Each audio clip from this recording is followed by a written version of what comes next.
Welcome to Groups this week. As a church, we exist to help all people become fully devoted followers of Jesus. And we believe doing life together is a crucial part of that journey. Now, during this time, we're going to unpack and dig deeper into the sermon we've heard this past week. Let's dive in as we continue to grow in our faith, knowledge, and love of Jesus together.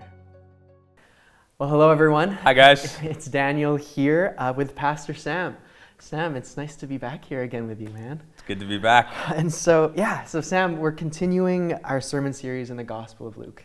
And this last Sunday, you touched on Luke chapter 5, verse 27 to 32, where we read about Jesus' encounter with Levi. And so could you maybe take some time to walk us through what's going on in this passage? Yeah, quick note, Levi is the same as Matthew, so the same guy who wrote Matthew's Gospel, and so we might interchange those names, same person. This is the close of Matthew chapter 5, and Jesus has just healed a bunch of people physically. He's cast out demons, and then we see with this tax collector, this social healing, but also this like bringing him from spiritual death to life. And so another healing and miracle story here. Matthew, or Levi, is a tax collector. And as we noted on Sunday, that was low on the social totem pole, maybe very bottom. Yeah. Some commentators say same kind of social outcast as a leper, who you couldn't be around because they were physically could contaminate you. But people felt that same disdain of like, get out of our community as with tax collectors. And so, bottom of the social ladder. And so this is right after Jesus has healed the guy on the mat, which we talked about last week. He's walking with his disciples, and I imagine maybe the disciples were even talking about Matthew as they saw him, like, James, isn't that the guy that ripped you off? And they're like kind of bantering about him, as would have been common in the day when they'd see a tax collector. And then I imagine it being like, Jesus saying like, shh, guys, hold on a sec. And he looks into Matthew's eyes and he says, come follow me, which was this beautiful invitation. We don't, those words, follow me, I mean, we might like those words, but they don't mean the same thing that they meant in the first century. No. Where a rabbi saying, follow me, was this invitation to come and be my disciple, to come and follow me around and learn from me and be one of my pupils. And I can't imagine what that moment would have felt like for Matthew. And so he leaves everything and follows Jesus. Then it's a quick cut to the next scene, which is Matthew around the dinner table with Jesus, and he's gathered so many of his tax collector friends. Yeah. And I think right there we see this beautiful picture of Matthew encountering Jesus and his first response being to gather his friends to encounter this Jesus too, this one who's changed his life. Yeah. So I think there's something there for us to gather, but his friends are there. Pharisees come by and they say, they peek in and they see Jesus. They're like, why is your teacher eating with such scum? That's the way the NLT translates it. Why is he eating with such scum? And then Jesus has this awesome line where he says, I haven't come for those who think they are righteous, but for those who know they are sinners. And that's the close of that section. So really awesome section of scripture. Yeah. So much we could say. Oh, for sure. No doubt, man. And like, even as you're kind of mentioning like their reaction, I can just like imagine like we would react the same way, right? Like to anyone like who's not really in our circle. That's right. Sense. Right, and we can look at a story like this and feel like, oh, Jesus is so kind of punk rock, like eating with the lowlies. Right? But that's because we don't have tax collectors. And so I think a really helpful thought exercise to just to even imagine what it would have been like to be a Pharisee is to think about like, who do you think of as kind of low on the social spectrum or like kind of scum of the earth? And we all have those people, like don't say it out loud. but who is, maybe it's a family member, maybe it's someone like a terrorist or a horrible political leader or you name it. It could look different for all of us.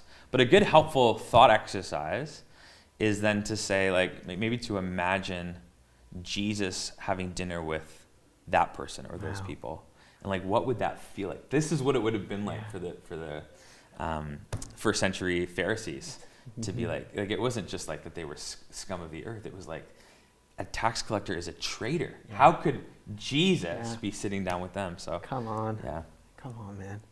Yeah, well, I guess like in light of this text, as followers of Christ today, how do we, like we mentioned, he told Matthew to follow me. Like, how do we follow Jesus? Yeah, that's a good question. Jesus' disciples in real time, like right now? What does that look like? Yeah. Following Jesus isn't in some ways as simple as just getting up from your tax collector booth and literally like following him around. You know, I use the expression that Pastor Mark used to say of, you know, discipleship being getting the dust of your rabbi on you.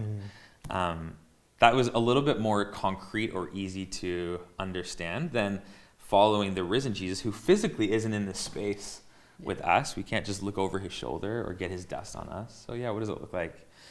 I think this is where spiritual practices, spiritual disciplines are so helpful.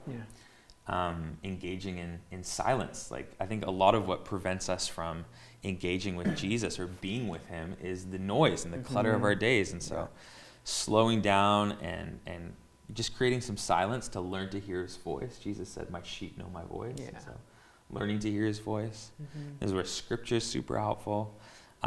Living in such a way, like, I think we can learn to be like our rabbi by looking at what he did in things like this story and all throughout Luke, what we're going to be studying, and then doing those things. If we want to be formed in his image, then we need to follow his way of life. And so I think that's a big part of it. And trying to orchestrate and order our lives in a way that mirrors the way that Jesus did. And so Jesus spent time with sinners and tax collectors, with social outcasts. He cared for the marginalized. So we should do those things. But then he also often pulled away to the eremos, or the desert, the wilderness, to be alone with the Father. And so I think there's something there for it. It's looking at the way that Jesus lived his life, and then seeking to do the same, to create space to be with him, to become like him, and then to go on and do what he did. Come on, man. So good. I mean, so I guess we see Jesus' hospitality like throughout this text, right? And you touch on that in your sermon. And so what might it look like for us to practice hospitality as a way to see our friends encounter Jesus? So good. Yeah, well, hospitality at its purest form is about making space for others. And so I think some obvious ways to practice this is to, Alpha is a huge one. And we're both going to be part of Alpha this spring. Yeah, come join us. That would be awesome. We'd love to have you. Our whole community group is going to be doing Alpha together, which is really beautiful. But that's what Alpha is. It's trying to mimic this story from Matthew chapter 5 of gathering friends around a table and introducing them to Jesus. And so that's a very, very practical way to do it, is how about inviting some friends out to Alpha?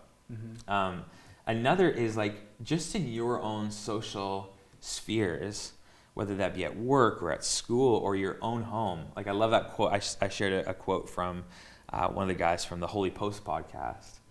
And and he talked about our tables being hospitals, operating tables where people who are sick or in need can come and can receive healing. And so maybe it looks like inviting a friend over for dinner. Maybe you don't have a home or don't know how to cook. I mean, that could be like just going to McDonald's or getting a green smoothie if you're a healthier person or whatever, with somebody and just sitting and making space to hear their story. I think it looks really practical. In church, like coming on a Sunday. There's one family, the Klims, actually, shout out if you're watching this, who this last Sunday I saw them sitting in a whole different area at a 9:30 service. I'm like, what are you guys doing here? You're throwing me off. You're usually over here. And they said, hey, we're actually sitting in this area so that we can meet some new people and just be a hospitable, warm presence. I'm like, that is such a beautiful and simple application of the hospitality of God. So it's making space for the stranger, for the other, and treating them as an honored guest. And so I think it's thinking about, in my sphere of influence and in my life, what could that look like? Is it Alpha? Is it like in the lunchroom at school? Is it, my dinner table? Is it taking someone out for a hamburger at McDonald's? Is it sitting in a different area in the church so that I can meet some new people? But being people of welcome and making space for the other. Come on, man.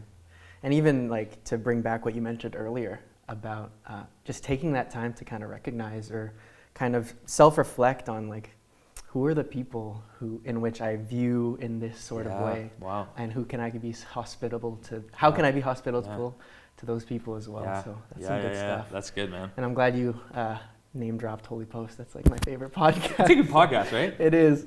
But yeah, I think that's plenty for you guys to talk about. Yeah. We'll leave it there. I hope you guys have a great great discussion, and we'll see you next week. Okay, God bless, guys. See you guys. Hope you enjoyed the teaching today. If you're wanting to follow along with the community group's discussion guide with your group, you can head to cachurch.ca/media, where you can find the discussion guide. Not only are there questions there related to the sermon, but there's also prayer prompts that relate to the passage or the topic that we were talking about, and practices that you can, on an individual level or a group level, begin integrating into your life to not only bring the knowledge into your mind, but to begin living it out.